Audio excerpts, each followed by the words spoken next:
ऊ मेरो बाल्यकालदेखिको मिल्ने साथी हाम्रो मित्रता अरू सम्बन्ध भन्दा माथि हामी सहर घुम्न जान्थ्यौँ राति राति भागी भागी घरमा आमा बुवालाई ढाकी मर्न र मार्न तयार एकअर्काको लागि सधैँ सँग स्कुल पढ्दा नानी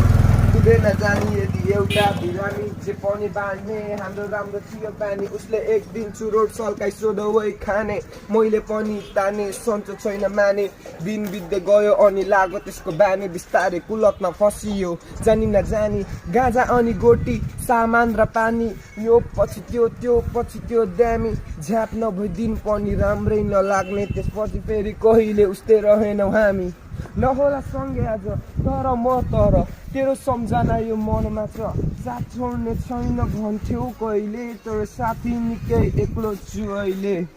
नहोला सँगै आज तर म तर तेरो सम्झना यो मनमा छ साथ छोड्ने